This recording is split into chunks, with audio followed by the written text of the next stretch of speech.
Companies Act Section 151, Appointment of Director elected by small shareholders.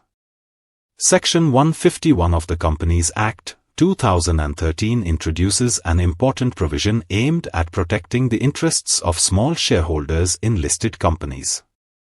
This section allows listed companies to reserve a mechanism through which small shareholders can collectively elect one director to represent their interests on the board of directors. This ensures that even minority retail investors have a voice in corporate governance, fostering greater inclusiveness, transparency, and accountability within companies whose shares are traded publicly. 1. Applicability, scope limited to listed companies. The provision laid down under Section 151 applies exclusively to listed companies, i.e., companies whose securities are listed on recognized stock exchanges. Other companies, such as private companies or unlisted public companies, are not obligated to offer this mechanism to their shareholders. 2. Who are small shareholders? For the purposes of this section, small shareholders are defined as those shareholders who hold shares with a nominal value not exceeding 20,000 rupees.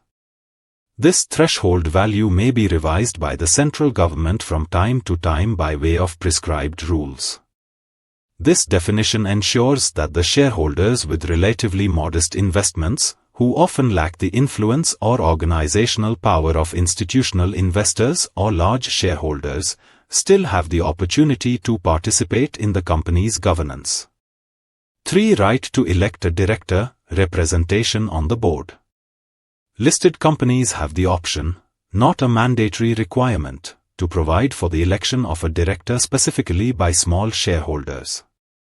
This means that the company may, either voluntarily or upon receiving a request from small shareholders in accordance with prescribed rules, initiate the process of electing a representative director to act as a voice for small shareholders on the board. 4. Process and conditions to be prescribed. The manner of election, eligibility criteria, terms and conditions of appointment, and any other procedural requirements for the election of a director by small shareholders are to be specified through rules prescribed by the central government. These rules may cover the minimum number of small shareholders required to request such an election, the notice period and communication process, the method of voting to ensure transparency and fairness, the qualifications of the proposed candidate for the position, the term of office for the elected director, conditions under which the elected director may be removed or replaced. 5. Significance of small shareholder director.